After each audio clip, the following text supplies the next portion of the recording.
جو بھی قوم کو گائیڈ کرتا ہے اسے یہ نہیں دیکھنا کہ پبلک کیا چاہتی ہے، اسے یہ دیکھنا ہے کہ پبلک کا فائدہ کس چیز میں، پبلک کو وہ بتاؤ جو اللہ نے جو ذمہ داری لگائی ہے۔ ہم آپ کی مرضی کے حساب سے نہیں چلیں گے، اگر پبلک کی مرضی کے حساب سے میں بیان کرتا نا تو میں 4 شادیوں پہ تو کبھی زندگی میں بات ہی نہیں کرتا، حقیقت ہے یہ۔ تو اب لوگ سن رہے ہیں 4 شادیوں کی باتیں، ورنہ میری مسجدوں میں بیانات پر پابندی لگی ہے اس ٹاپک کی وجہ سے۔ آج سے 15 سال پہلے جب میں اس میں بات کرتا تھا تو لوگ نہیں سنتے تھے۔ ناظم آباد کی ایک مسجد میں میرا ابھی بیان کے لیے جانا ہوا تو میں گھور گھور کے دیکھ رہا ہوں نا کہ کون سی مسجد ہے، وہاں بڑا استقبال ہوا، لوگ بلا رہے تھے، ماشاءاللہ ماشاءاللہ مفتی صاحب۔ تو میں نے کہا کہ میں یہ دیکھ رہا ہوں کہ یہ وہی مسجد تو نہیں ہے جس میں مجھ پہ پابندی لگی تھی 10 سال پہلے۔ ایک مسجد ہے ناظم آباد کی مشہور، وہاں میں نے بیان میں ہلکا سا کہہ دیا تھا کہ بیوہ عورتیں بہت ہو گئی ہیں، اور کراچی میں تو ڈیلی بیسس کی بیس پہ عورتوں کو بیوہ بنایا جا رہا ہے باقاعدہ ڈاکوؤں کے ذریعے۔ جوان میاں مارکیٹ سے شارٹ ہو رہے ہیں، ڈیلی 4-5 کا ایوریج ہے کراچی میں ڈاکوؤں کے ذریعے۔ مردوں کا میں موت کا ریشو بہت زیادہ ہے، یہ گراؤنڈ ریئلٹی ہے بھائی، اس میں اندھے تو نہیں بن سکتے نا یار۔ مر رہے ہیں مرد زیادہ مر رہے ہیں، عورتیں کم مر رہی ہیں، اگر وہ بھی مرنا شروع ہو جائیں تو پھر ہم چھوڑ دیں گے۔ یا تو خواتین کہیں بھائی جتنے مرد کراچی میں ڈاکوؤں سے ہلاک ہوں گے، ایکسیڈنٹ سے ہلاک ہوں گے، تو ہم وہ کمی پوری کریں گی، ہم بھی مریں گی تاکہ مرد مارکیٹ میں شارٹ نہ ہو۔ تو وہ تو کہہ رہی نہیں ہم نے تو زندہ رہنا ہے۔ تو یہ جو بیوہ ہو رہی ہیں ان کو کدھر ٹھکانے لگائیں؟ یا تو ہم گورے ہوتے نا، یورپ میں رہتے، یہ ان کے مسائل نہیں ہیں۔ گوروں کا مسئلہ ہے کہ اتنے بندے مر گئے تو کہنا مر گئے تو کیا ہے، جو ایک آدمی ہے وہ 20 لڑکیوں کو گرل فرینڈ بنا لے گا، ان کے مسائل ہی نہیں ہے، یہ ان کے کلچر ہی نہیں ہے نا، ان کے ہاں ابا ہوں نہیں ہو اتنا بڑا ایشو نہیں ہے بھائی۔ یہ گورا اس کے ابا ہوتے ہیں، یہ ان لوگ کے یہاں نہیں ہوتے، تو کیا ہے، کہتے ہیں اسے کیا ہوتا ہے۔ آپ کہاں، آپ یو ایس اے سے آئے ہیں؟ اچھا یہ یو ایس اے سے آئے ہیں۔ گوروں کے ہاں آپ ایجوکیٹڈ ہوں آپ کی عزت ہوگی، آپ کے پاس پیسہ ہے آپ کی عزت ہوگی، آپ کسی بھی چیز میں مہارت حاصل کر لیں، کھیل میں آپ کی عزت ہوگی۔ ابا ہونے نہ ہونے سے کوئی زیادہ فرق نہیں پڑتا۔ ہمارے ہاں آپ چرسی ہوں لیکن باپ کا وجود کیا ہے، آپ کتنے ہی ایجوکیٹڈ ہوں ابا نہیں ہے تو بھائی کیا یار، کہیں رشتہ لینے کے لیے بھیجیں آپ۔ سب سے اہم رشتوں میں جانچا جاتا ہے نا بندہ کس لیول کا آدمی ہے۔ یہ میرا یہ ٹاپک نہیں ہے بھی 4 شادیاں، میں تو کوئی اور بات کرنے لگا ہوں یہ سمجھانے کے لیے۔ آپ کہیں نکاح کا پیغام لے کے گئے تو لڑکی والے جج کرتے ہیں بندہ انسان کا بچہ ہے یا نہیں ہے۔ آپ نے کہا کہ جی میں پی ایچ ڈی کیا ہوا ہے، جی میں اتنی میری ارننگ ہے، بینک اسٹیٹمنٹ دکھا دی اور بہت کچھ شو کر دیا آپ نے، بڑے متاثر ہوئے کہ بھائی فوراً اب تو ہاں کرنی ہے یار، یہ تو بندہ سی اے کر کے آیا ہے میرے پاس۔ چارٹرڈ اکاؤنٹنٹ تو ہمارے یہاں ایک بڑی ویلیو رکھتا ہے نا، پڑھا لکھا ہوتا ہے وہ، پیسے تو اور بھی لوگ کما لیتے ہیں، یہ پڑھ لکھ کے کمایا ہے اس نے۔ یا اور کوئی ڈگری ہے، ڈاکٹر ہے، آخر میں آپ نے کہا بیٹا ہماری طرف سے ڈن ہے، آپ اپنے پیرنٹس کو لے آئیے، والد صاحب کو کل لے آئیے۔ آپ نے کہا میرے والد نہیں ہیں، تو وہ افسوس کریں گے انا للہ و انا الیہ راجعون۔ کوئی بات نہیں بیٹا، آپ کے والد کی ڈیتھ ہو گئی تو ہم بھی ان کے لیے مغفرت کی۔ ویسے بائی دا وے آپ کے والد کا انتقال کب ہوا؟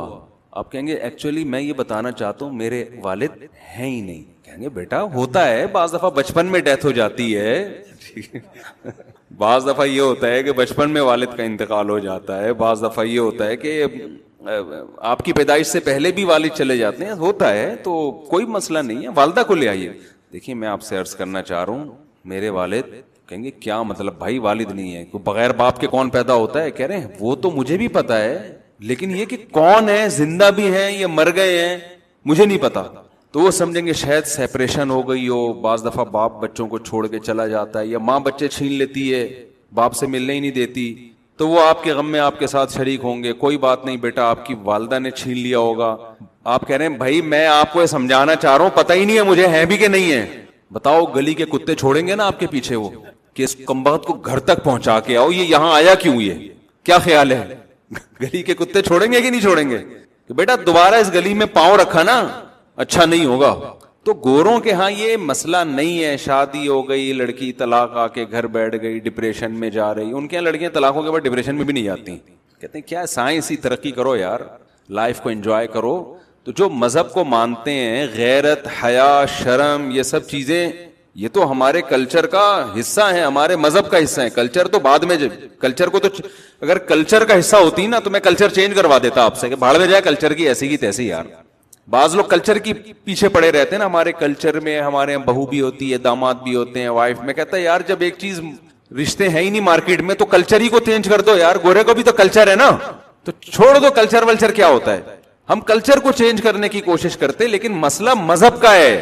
مذہب بھی چینج کیا جا سکتا ہے, بات ہے خدا کا حکم ہے, یہ عام مذہب نہیں ہے, یہ اسلام ہے.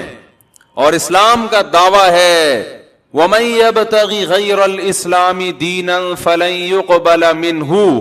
دیکھو اگر صرف اسلام کی بات بھی ہوتی تو بھی کوئی ٹینشن نہیں تھی. ہم کہتے ہیں دنیا میں ہر قوم کا ایک مذہب ہوا کرتا ہے, ہمارا مذہب اسلام ہے, لیکن اس زمانے کے لحاظ سے اسلام پر عمل ممکن نہیں رہا تو مذہب چینج کر دو یار, ہندو ہو جاؤ, عیسائی ہو جاؤ. کیا خیال ہے, یہ مشورہ دے دیتے نا ہم لوگوں کو. میں سمجھا پا رہا ہوں اپنی بات بھائی. مذہب جیسے کسی ہندو نے 4 شادیاں کرنی ہے فار ایگزامپل, اس کا مذہب اجازت نہیں دیتا تو کہتے چلو کیا ہو جاؤ, مسلمان ہو جاؤ, ٹھیک ہے نا. تو ہم کہتے بھائی ہمارے ہاں لڑکیاں زیادہ ہوتی جا رہی ہیں, لڑکے مارکیٹ سے شارٹ ہوتے جا رہے ہیں, ایک شادی میں ان کا حل ہی نہیں ہے, تو اب شادی بیاہ کی ٹینشن سے ہی نکل جاؤ, boy friend girl friend culture کو عام کر دو. تو بھائی اسلام اس سے روکتا ہے تو اسلام کو چینج کر دو. بھائی اسلام چینجیبل نہیں ہے, چینج کرنا ممکن نہیں ہے, 1400 سال سے یہی سیٹ اپ چلا آ رہا ہے, تو چلو یار اسلام چھوڑ کے عیسائیت اختیار, یہ کہہ دیتے نا ہم. بات اصل میں یہ ہے کہ قرآن مجید نے صاف طور پہ کہہ دیا ہے کہ نہ اسلام میں چینجنگ کی جا سکتی ہے. قل ما یکون لی ان ابدلہ من تلقاء نفسی. چینجنگ کی کوشش یہ آج سے نہیں ہو رہی. رسول اللہ صلی اللہ علیہ وسلم جب اسلام دنیا میں لائے پوری قوم اسلام کے اگینسٹ تھی, تو ان لوگوں نے یہی کہا کہ آپ چونکہ ہماری قوم کے آدمی ہیں, آپ تو پیچھے ہٹنے کے لیے ایگری ہے نہیں, اور لوگ بھی روز بروز آپ کا ساتھ دیتے چلے جا رہے ہیں, تو کمپرومائز کا راستہ اختیار کر لیتے ہیں. ٹھیک ہے, پہلے دن تو ہماری کوشش یہ تھی کہ آپ بالکل یہ دعوت کا کام چھوڑ دیں, لیکن اگر اس پہ آپ ایگری نہیں ہوتے تو ایک بیچ کا راستہ اختیار کر لیتے ہیں کہ کچھ آپ ہماری مانیں اور کچھ ہم آپ کی مانیں گے. تو اس کا جواب کیا دیا گیا؟ مشرکین بڑے خوش ہو گئے ہوں گے کہ یار چلو ایک مذاکرات شروع تو ہوئے نا, ہمارے مذاکرات کی میز پہ آئے تو. لیکن نبی نے کیا جواب دیا؟ نبی نے کوئی جواب ہی نہیں دیا. یہ بھی عجیب بات ہے, آپ دیکھیں جواب قرآن دے رہا ہے, آیتیں نازل ہو رہی ہیں, اور اللہ اپنے نبی کو جواب بتا رہے ہیں کہ آپ نے یہ کہنا ہے. نبی کو نہیں کہا گیا کہ آپ خود سے جواب دے دیں, بلکہ اللہ نے کہا کہ آپ یہ جواب دے دیں. اللہ کیوں کہہ رہا ہے؟ اس لیے کہ اللہ اس ساری بحث کو میں یہ بتانا چاہتا ہے کہ یہ تمہاری جو محمد صلی اللہ علیہ وسلم سے ڈیبیٹ ہو رہی ہے نا, یہ ان سے نہیں ہو رہی, یہ غلط فہمی اپنے دماغ سے نکالو, یہ مجھ سے ہو رہی ہے تمہاری. یہ میرے نمائندے ہیں, میسنجر ہیں, ان کا اپنا کوئی پیغام نہیں ہے. سمجھ میں آ رہی ہے بات؟ ان کا اپنا پیغام ہی نہیں ہے, ان سے کیوں الجھ رہے ہو تم, مجھ سے بات کرو.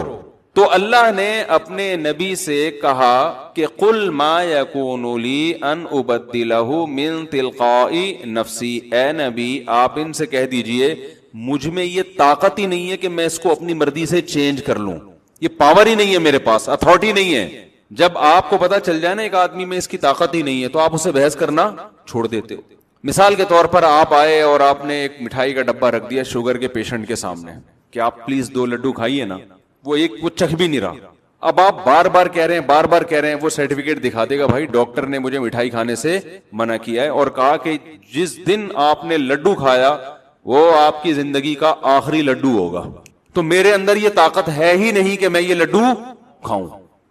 اس سے اور آسان مثال, آپ نے کوئی وزن لا کے رکھ دیا کہ بھائی میری مدد کرو, یہ بوری اٹھاؤ, ٹھیک ہے نا, گاڑی میں چڑھوا دو, ٹرین میں لوڈ کروا دو, کہیں بھی رکھوا دو, کائنڈلی آپ تھوڑی سی میری مدد کریں. آپ وہ کہہ رہے سوری میں نہیں کر سکتا. آپ کہ بھائی کر لو یار. تو وہ ایک دم اپنے قمیض اتار کے دکھاتا ہے بھائی میرے نقلی بازو لگے ہوئے ہیں, میرے پاس حقیقت میں بازو ہے ہی نہیں, تو میں کیسے اٹھاؤں یہ ویٹ. تو آپ فوراً سمجھ جاؤ گے بھائی یہ اب اس سے بحث کرنا کیا ہے, فضول ہے, اس کے پاس تو ہاتھ ہی نہیں ہے. بہت ساری مثالیں دی جا سکتی ہیں. تو جہاں بھی نبی صلی اللہ علیہ وسلم پہ اعتراضات ہوتے تھے نا, کمپرومائز کریں, تو قرآن بیچ میں آتا ہے اور قرآن کہتا ہے آپ ان کو یہ پیغام دے دیں ما یکون لی, یہ پاور مجھ میں ہے ہی نہیں, میں تو خود پابند ہوں. ان اتبع الا ما یوحى الی, جو آرڈرز مجھے دیے جا رہے ہیں نا میں خود اس بات کا پابند ہوں کہ ان آرڈرز کو فالو کروں. میں تو خود اللہ کا غلام ہوں, مجھے یہ اتھارٹی نہیں ہے. تو مجھ سے یہ بات مجھے سمجھانے کی کوشش کرنا، اس کی حکمتیں بتانا، مصلحتیں بتانا، یہ بیکار کام ہے. ہم جب آتے ہیں نا کسی کو، کوئی جو ہے وہ آپ کے باس نے کوئی پرچی بھیجی دھمکی والی نا، چپڑاسی کے ذریعے، وہ پرچی آئی، اس میں لکھا ہوا ہے کہ بیٹا تو کل ٹائم پہ آفس آنا، آپ ڈیلی لیٹ ہو رہے ہیں، نہیں آئے نا تو میں آپ کو جاب سے نکال دوں گا. آپ نے اس چپڑاسی کو پکڑا، مکے ٹھکے مارنا شروع کر دیے، تیری ایسی کی تیسی. وہ کیا کہے گا؟ سر میں نے تو آپ کو باس کی پیپر ہے، اس کی رائٹنگ ہے، اسی کی لکھائی ہے، وہ میں نے آپ کو پہنچائی ہے، آپ اس سے جا کے لڑے نا، مجھ سے کیوں لڑ رہے ہیں؟ یا کوئی بھی سفیر آیا، امریکہ کا سفیر آیا پاکستان کے پاس کہ اڈے دے دو، وہ جو مشرف کے دور میں، ورنہ جو ہم یہ کر دیں گے، آپ نے سفیر کو پکڑ کے کوٹ دیا. امریکہ کو غصہ آئے گا کہ نہیں آئے گا؟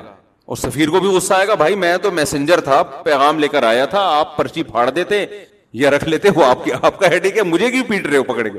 دنیا میں کوئی بھی شخص جو میسنجر ہو اسے کوئی بھی ملامت نہیں کرتا، اس کا کام ہے پیغام ادھر سے ادھر پہنچانا. قرآن بار بار نبی کی پوزیشن واضح کرتا ہے صلی اللہ علیہ وسلم کی کہ آپ میسنجر آف گاڈ ہیں، ما انت علیہم بحفیظ، آپ ان پر نگہبان نہیں ہیں. تو نبی نے کہہ دیا کہ ما یکون لی، اے نبی آپ ان سے کہہ دیجئے مجھ میں اس کی طاقت سرے سے ہے ہی نہیں کہ میں اس کو ذرہ برابر بھی چینج کر دوں. تو چینجیبل بھی بولو نہیں ہے. دوسری بات یہ کہ آپشنل ہے کہ چلو اسلام چینج نہیں ہو سکتا، تو میں اب لوگوں کو مشورے دینا شروع کر دوں کہ لیڈیز بہت زیادہ ہو گئی ہیں، رشتے مارکیٹ سے شارٹ ہو رہے ہیں، اور جو مرد بچے ہوئے ہیں نا کم بخت، وہ ایک بھی نہیں کر رہے. یہ بھی ایک ٹینشن ہے نا، وہ ناراض ہونے، وہ ایک بھی نہیں کر رہے. اب جب وہ ایک بھی نہیں کر رہے ہیں تو مسائل خواتین کے لیے اور زیادہ بڑھنا شروع ہو گئے کہ نہیں ہو گئے؟ تو جو کرنے والے ہیں ان کی ذمہ داری بڑھ گئی کہ نہیں بڑھ گئی؟ بھائی 4 آدمی ڈوب رہے ہیں، 4 ان کو بچانے کے لیے ڈائیور رکھے ہوئے ہیں، اب وہ 4 ایک کو بچا نہیں رہے، تو ہم کہیں گے ان 2 سے کہ یار تم 2 آدمیوں کا کام کر لو. کیا خیال ہے؟ یہ تو نہیں کہ ہم ان کو تالاب میں مرنے دیں. ان سے خدا قیامت کے دن پوچھ لے گا، یا ان سے گورنمنٹ پوچھ لے گی، یا کمپنی پوچھ لے گی جنہوں نے یہاں کھڑا کیا ہوا، تم تو بچاؤ نا یار، تمہیں ڈبل ثواب مل جائے گا. اب دیکھو 4 شادیاں بھی ہو رہی ہیں، ثواب بھی ڈبل ہو رہا ہے، اور کیا چاہیے؟ نہیں تو فائدہ ہی ہو گیا نا. تو نکاح کرنے سے عورت کی کفالت ہوتی ہے، اس کو ایک گھر ملتا ہے، وہ برائی سے بچتی ہے، اس کے بچوں کے آپ کفیل ہوتے ہو، اسے ایک پورا خاندان ملتا ہے، مرنے کے بعد وراثت ملتی ہے، 20 فائدے اس کو ملتے ہیں. آپ نے اس کو تمام فائدوں سے محروم کر دیا. ایک تو بندے مارکیٹ سے شارٹ، جو بندے مارکیٹ میں اویلیبل ہیں وہ کفالت کرنے کے لیے تیار نہیں. وہ کہہ رہے ہیں پہلے میں مکمل CA جب تک نہیں کر لوں گا، چارٹرڈ اکاؤنٹنٹ نہیں بن جاؤں گا، اس وقت تک میں شادی نہیں کروں گا. اب CA کرنے کے لیے آپ کو پتا ہے ہمارے یہاں کتنے لوگ کرتے ہیں، کتنے اس میں کامیاب ہوتے ہیں. پھر کرنے کے بعد جو میں تو CA والوں سے معذرت کے ساتھ کیا کریں یار، وہ CA والے آئے ہوئے، وہ اتنے مصروف لوگ ہوتے ہیں نا، اتنے ان کا دماغ اس میں چل رہا ہوتا ہے، جو کمپنیوں کے لیے وہ سیٹ اپ بنا کے دے رہے ہوتے ہیں نا، تو اس میں تو ویسے ہی وہ ایک کو نبھانا اس کے لیے مشکل ہوتا ہے. تو بڑے مسائل ہیں. تو میں اس میں کہتا ہوں بھائی جس کو اللہ نے وسائل دیے ہیں، جس کو بھی اسباب دیے ہیں، وہ ذمہ داریاں زیادہ اٹھائے. یہ 2 اور 2 4 کی طرح بات ہے. تو اب میں اصل بات کی طرف آتا ہوں کہ اگر میرے پاس کوئی اور آپشن ہوتا، میں کہتا یار گورے کہ ہاں تو یہ نہیں ہے نا، ایک بھی شادی نہیں ہے، تو وہ بھی تو اچھا کھا پی رہے ہیں نا، تو ہم لوگ بھی وہی سیٹ اپ شروع کر دیں، کیا جا رہا ہے اس میں؟ یہ آپشن میرے پاس اس لیے نہیں ہے کہ اسلام مجھے اس کی اجازت نہیں دے. اسلام نے کہہ دیا لا تقربوا الزنا، زنا کے قریب بھی مت پھٹکو. اور اس نے کہہ دیا کہ یصلون ما امر اللہ به ان یوصل، رشتہ داری جوڑو، بنے گی تو جڑے گی نا، تو بنانے کا حکم بھی دے دیا. خلق من الماء بشرا فجعله نسبا وصهرا، اس نے ایک پانی سے انسان کو بنایا اور 2 خاندان دیے اس کو. پیدائش کے وقت ددیال نلیال، اور بالغ ہوتا ہے تو ایک خاندان سسرال. تو قرآن اسلام کا کانسیپٹ بتا رہا ہے کہ انسان اکیلا پیدا نہیں ہوا، وہ ایک فیملی میں آئے گا اور مزید فیملی بنائے گا. تو اسلام گورے کا جو کلچر ہے اس کو تسلیم کرنے کے لیے تیار نہیں ہے. تو میں جو آپ کی خدمت میں عرض کر رہا ہوں، میرے پاس اگر اسلام، میرے پاس یہ ہوتا کہ یار اسلام میں تو اس کا کوئی حل ہے نہیں آج کے معاشرے میں، تو ہم لبرلزم کی طرف چلتے ہیں، گورے کی طرف چلتے ہیں، تو اتنی لڑکیاں زیادہ، لڑکے مارکیٹ سے شارٹ، تو شادی کا سسٹم ہی ختم کر دو یار، کیا ضرورت ہے بہو داماد. لیکن میں یہ اس لیے نہیں کر سکتا کہ اسلام ہمیں اس کی اجازت دیتا نہیں. تو آپ کہہ سکتے ہیں اسلام کے علاوہ کوئی دوسرا مذہب اختیار کر لیا جائے. تو بات اصل میں کہ اسلام اس کی بھی اجازت نہیں دے رہا نا، مسئلہ سارا یہ اسلام اس کی بھی اجازت دے نہیں رہا. وہ کہہ رہے ایسی کی تیسی کر دوں گا اگر تم نے کوئی دوسرا مذہب اختیار کیا. 2 آیتیں تو بہت ہی واضح ہیں قرآن میں. قرآن نے کہہ دیا ان الدین عند اللہ الاسلام, دین اللہ کی نظر میں اسلام کے علاوہ کوئی بھی نہیں ہے. اللہ کی نظر میں اسلام کے علاوہ کوئی دین نہیں. دوسری بات آیت وَمَن يَبْتَغِ غَيْرَ الْإِسْلَامِ دِينًا فَلَن يُقْبَلَ مِنْهُ, جو اسلام کے علاوہ کسی اور کلچر کو, مذہب کو, دین کہتے ہیں طریقہ حیات, کوئی بھی لائف اسٹائل, لائف سسٹم اسلام کے علاوہ کہیں اور سے لے گا, چاہے وہ مذہب ہو کوئی اور, چاہے وہ کلچر ہو, کہیں بھی جانے کی کوشش کرے گا لن یقبل منہ, ہرگز قبول نہیں کروں گا, اٹھا کے دیوار پہ پھینک دوں گا میں. تو اب میرے پاس میرے بھائی اسلام کے علاوہ کوئی اور آپشن بچا نہیں ہے. آپ کہہ سکتے ہو تو اللہ کی دھمکیاں ہیں نا, اللہ نے 2 دھمکیاں دے دی, میں نہیں مانوں گا کچھ بھی, کتنے ہی اس پہ آپ کے پاس دلائل کے انبار ہو. آپ کہ ایکچولی اللہ تعالیٰ, اصل میں ہم جس صدی میں تھے اس میں ہم گوروں کو دیکھ رہے تھے, انہوں نے اتنی ترقی اسی زنا شراب میں کی ہے, اور ہم ابھی لوگوں کو سٹوں سے بھی بچا رہے ہیں, سگریٹ کے خلاف تقریریں کرتے پھر رہے ہیں. اے اللہ, یہ آج انہوں نے کیا, آپ کچھ بتا رہے تھے نا, وہ سٹے کے علاوہ کچھ چیزیں آ گئی ہیں امریکہ میں, وہ کیا چیز تھی, چلیں ہاتھ کے ہاتھ وہ بھی حل ہو جائے گا.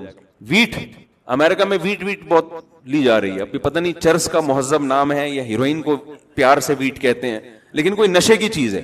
جو ڈیٹیل یہ یو ایس اے سے آئے, جو ڈیٹیل انہوں نے مجھے بتائی, میں نے کہا تو جائز نہیں ہے. کہہ رہے ہیں لوگ کہتے ہیں اسے پی کے نشہ تھوڑی آتا ہے, شراب پی کے تو ٹن ہو جاتا ہے نا دماغ, اسے پی کے تو دماغ ٹن نہیں ہوتا. یوں سمجھ لیں کہ انگلش میں چرس, صحیح ہے نا, سادہ زبان میں یہ کہوں گا. تو میں نے کہا میرے بھائی چرس بھی حرام ہے, ہیروئن بھی حرام ہے. ہیروئن پی کے بھی کوئی دماغ آؤٹ, چرس پی کے بھی نہیں ہوتا, بلکہ دماغ سیٹ ہوتا ہے چرس پی کے. دماغ خراب ہوتا ہے جب چرس نہ ملے. تو اس اصول کے مطابق تو چرس پینا پھر واجب ہو گئی. کیا خیال ہے بھائی, کیونکہ چرس پینے سے دماغ سیٹ ہوتا ہے چرسیوں کا, ایسا ہی ہے نا. تو چرس پینا کیا ہو گئی پھر. اب کوئی چرسی میرے پاس آئے اور کہے کہ جی میں ویٹ پیتا ہوں, پینے کا لفظ استعمال ہوتا ہے اس کے لیے, یا میں جناب چرس پیتا ہوں, میں کہوں کہ حرام ہے, وہ کہ حرام کیوں ہے, میرا تو دماغ اس سے سیٹ ہوتا ہے. تو میں جواب میں یہ کہوں گا چرسیوں کا سیٹ ہوتا ہے, نارمل آدمی کا سیٹ نہیں ہوتا. یہی اس کے ناجائز ہونے کی دلیل ہے کہ تم نے ایسی چیز پینا شروع کر دی ہے, تمہیں نہیں ملے گی تو تمہارے دماغ کی سیٹنگ خراب ہو جائے گی. یہ بھی تو نشہ ہے نا. دیکھو جیسے شراب پینے سے کھوپڑی آؤٹ ہوتی ہے, تو ایسے ہی چرس نہ پینے سے چرسیوں کی کھوپڑی آؤٹ ہوتی ہے. اس کا مطلب یہ چیز بالآخر کھوپڑی کو آؤٹ کرنے کا ذریعہ بنتی ہے. تو پینے والے کی کھوپڑی آؤٹ ہوتی ہے, جو نہیں پیتا اس کی کھوپڑی آؤٹ نہیں ہوتی. اس کا مطلب پینا حرام ہے تاکہ آپ کی کھوپڑی سیٹنگ پہ رہے. روٹی آپ کھاتے ہو, نہیں ملے, کھوپڑی آؤٹ نہیں ہوتی. ٹینشن ہونا الگ چیز ہے, دماغ کا خراب ہونا الگ چیز. بہکی بہکی باتیں تھوڑی کرے گا بھوک میں کوئی, ورنہ تو رمضان میں سارے افطاری کے وقت میں بہک گئے ہوتے ہیں. کیا خیال ہے, رمضان میں پھر یہ ہوتا ہے کہ افطاری کا ٹائم ہوتا ہے اور سب الٹی الٹی باتیں, شوہر بیوی سے کہہ رہا ہوتا آئی لو یو, مجھے آپ سے بہت محبت ہے. افطاری کے وقت میں بیوی شوہر سے کہہ رہی آپ بھی بہت اچھے ہیں. جیسے ہی پکوڑا پیٹ میں جاتا خیال ہوتا ہے یار ہم کس قسم کی باتیں کر رہے تھے افطاری میں بھائی, سمجھ آئے. لیکن آپ دیکھتے ہیں کہ سحری کے وقت میاں بیوی کی جو کنورزیشن ہوتی ہے, وہی گالیاں, وہی ایک دوسرے کو تانے, وہی الحمدللہ افطاری میں اور زیادہ شروع ہو جاتی ہیں. اس کا مطلب ہے افطاری میں دماغ اور زیادہ کیا ہو جاتا ہے, کام کرنا شروع کر دیتے. پھڈے ہوتے ہیں افطاری میں, ہم نے خود دیکھے ہیں, گلاس ٹوٹ رہے ہوتے ہیں. اور تو اس کا مطلب بالکل نارمل لائف گزر رہی ہے ان کی. چرسی کے ساتھ ایسا نہیں ہے بھائی. تو ہر حرام چیز پہ آپ کوئی بھی ایک خوبصورت لیبل لگا لو اور اس کو کیا کر دو. خدا کے بندو اپنی لائف کو دیکھو, سیدھا سیدھا کھانا جو پیغمبروں کی زندگی میں نے یہ جب مجھے یو ایس اے سے آنے کہ وہ ٹینشن ہوتی ہے تو وہ لوگ یہ پیتے ہیں, میں نے کہا یار ہمیں ٹینشن ہوتی ہے تو ہم سو جاتے ہیں. میں اب اندرون سندھ میرا سفر تھا نا 2 دن میں, کل پرسوں میں گیا ہوں, تو ایک بیان تھا میرا وہاں, بہت لمبی ڈرائیو ہوئی ہے, کچے میں, راست 2:30 بجے پہنچے, پھر نیند ہی نہیں آئی. پھر ہمیں جو کمرہ ملا سونے کے لیے اس میں اے سی جو تھا نا ہر تھوڑی دیر کے بعد بولنا شروع کر دیتا تھا وہ, اور لوڈ شیڈنگ بہت تھی تو پنکھا ایک دم تیز ہو جاتا پھر بند ہو جاتا. پوری رات نہیں سو سکے, فجر کے بعد کوشش کی, پھر نہیں, پھر 1.5-2 گھنٹے کا بیان ہوا, پھر اتنی لمبی ڈرائیو میں پہنچوں تو میرا سیٹنگ کیا ہو گئی, آؤٹ. اب میں جا رہا ہوں یہ چرس تھوڑی سی مل جائے بیگم, یہ پاگلوں والی حرکت ہو جائے گی نا. یا میں کہوں بیگم سگریٹ پلا دو تھوڑی سی, یا سٹا لگانا ہے, میں نے چرس پینی ہے, یا شراب کے دو, کیونکہ اور میں غصہ بھی آتا ہے جب انسان کی نیند نہیں ہوتی. تو اس کا حل یہی تھا, میں نے کہا بھائی میں کمرہ بند کر کے سو رہا ہوں, کسی کی آواز مجھے کمرے میں نہیں آنی چاہیے. اگر گھر میں ایسا روم نہیں ہے, باہر نکل جائے آدمی, کہیں آفس میں سو جائے, کہیں بھی, تو طبیعت سے سوئیں, اللہ کا شکر ہے, اس کے بعد اٹھیں تو فٹ فاٹ. تو اللہ نے ٹینشن کا یا دماغ کو سکون دینے کا حل سگریٹ میں اور سٹوں میں نہیں رکھا, وہ کس میں رکھا ہے؟ وہ نیند میں رکھا ہے. وجعلنا نومکم سباتا, قرآن کے الفاظ ہیں, ہم نے تمہاری نیند کو سب کہتے ہیں کاٹنا, تمہارا دنیا سے کنیکشن کیا ہو جاتا ہے؟ کٹ جاتا ہے. یہ تو الگ ٹاپک شروع ہو جاتا ہے پھر نیند پر, جو میں اصل بات کے لے کے چلا تھا, جلدی سے اس کو کمپلیٹ کروں. تو میرے بھائی ہمارے پاس اسلام کے علاوہ کوئی آپشن نہیں ہے. اسلام نے دھمکی دے دی ہے کہ اگر اسلام کے علاوہ کسی اور کلچر کو تم نے فالو کیا تو تم برباد ہو جاؤ گے. برباد نہیں ہوا, کیا خیال ہے؟ انگریز تو برباد نہیں ہوا, تو اسلام کو فالو نہیں کرتا. ان کے یہاں گرل فرینڈ بوائے فرینڈ کا سسٹم ہے, ان کے یہاں ساس بہو کے جھگڑے ہی نہیں ہیں, ٹینشنیں ہی نہیں رہی ان کے یہاں, نہ جھگڑے ہی ختم ہو گئے نا, تو بڑی لائف آرام سے گزر رہی ہے. تو اللہ نے قرآن میں کہہ دیا کہ پوری آیت ذرا غور سے سنو, وَهُوَ فِي الْآخِرَةِ مِنَ الْخَاسِرِينَ. میں نے دنیا کی بات نہیں کی ہے, میں نے بتایا کہ وہ آخرت میں کیا ہوگا؟ خسارے والوں میں سے. ہوتا دنیا میں بھی خسارے, لیکن بعض دفعہ وہ نظر نہیں آ رہا ہوتا, اس کو ڈیفائن کرنا بڑا مشکل ہو جاتا ہے. اس لیے اللہ نے اس آیت میں جو انتہائی اہم آیت تھی, اس میں دنیا کے خسارے کا تذکرہ نہیں کیا. کیا مطلب؟ دیکھو دوبارہ آیت پڑھ لیتا ہوں. اللہ کہتے ہیں جو اسلام کے علاوہ کسی اور دین کو, مذہب کا لفظ استعمال نہیں کیا قرآن نے جان کر. دین کا مطلب کوئی بھی طریقہ حیات, سسٹم, لائف گزارنے کا ایک سسٹم ہوتا ہے نا.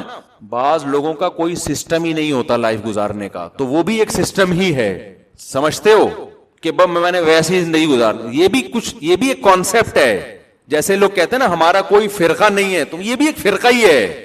نہیں یہی بات ہے, دنیا میں کوئی پاگل ایسا نہیں جس کا کوئی فرقہ نہ ہو. یہ بھی ایک فرقہ. فرقے کا مطلب کیا ہے؟ بہت سارے کانسیپٹ ہے نا, تو ایک کانسیپٹ یہ بھی ہے. تو یہ جو کہتے ہیں نا ہمارا کوئی فرقہ نہیں ہے, ڈرامے بازی ہے. سب کا فرقہ ہوتا ہے, یہ دیکھا جائے گا یہ صحیح فرقہ ہے یا غلط فرقہ ہے. آپ کے میرا کوئی نظریہ ہی نہیں ہے, یہ بات غلط ہے. نظریہ ہے آپ کا, یہی ایک نظریہ ہے. فری تھنکر ہونا بھی ایک نظریہ ہے, ایک کانسیپٹ ہے. اور کانسیپٹ کی ڈیفینیشن کیا ہے؟ جس پر صحیح یا غلط ہونے کا فیصلہ کیا جا سکے. کانسیپٹ کسے کہتے ہیں؟ نظریہ کسے کہتے ہیں؟ جس کو یہ کہا جا سکے کہ یہ صحیح ہے یا غلط. اور آسان مثال دیتا ہوں, دیکھو نیوز یا خبر کسے کہتے ہیں پتہ ہے آپ کو؟ خبر کی ڈیفینیشن کیا ہے؟ بہت سارے سینٹنس ہوتے ہیں نا جنہیں ہم کہتے ہیں کہ یہ خبر ہے یا یہ انشاء ہے. ہم جب عربی گرامر شروع کرتے ہیں نا, تو سب سے پہلی جو بات آتی ہے کہ جب بھی ہم کلام کرتے ہیں نا, تو ہمارے کلام کی, ہماری بات چیت کی, there are two types of کلام.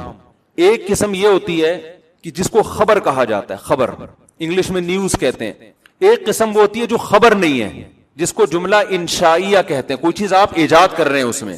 مثال کے طور پر میں آپ کو آرڈر دیتا ہوں پانی لے آؤ, یہ خبر نہیں ہے, یہ ایک انشاء ہے. میں اپنی طلب کو کیا کر رہا ہوں؟ ظاہر کر رہا ہوں.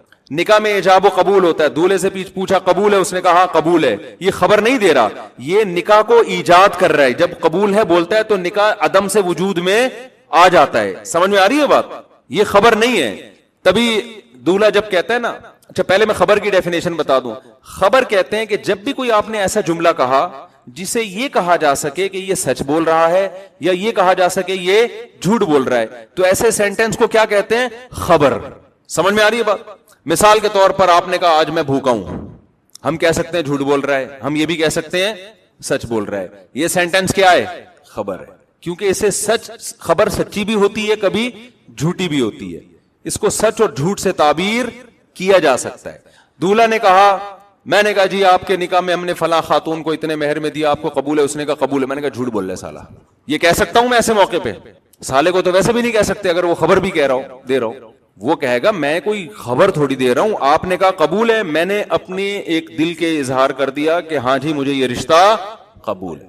تو اس کو سچا یا جھوٹا نہیں کہا جائے. میں کہتا ہوں جاؤ پانی لے کر آؤ, آپ کہتے ہیں مفتی صاحب صحیح بات نہیں کر رہے. میں بات کر ہی نہیں رہا, میں تو آرڈر دے رہا ہوں.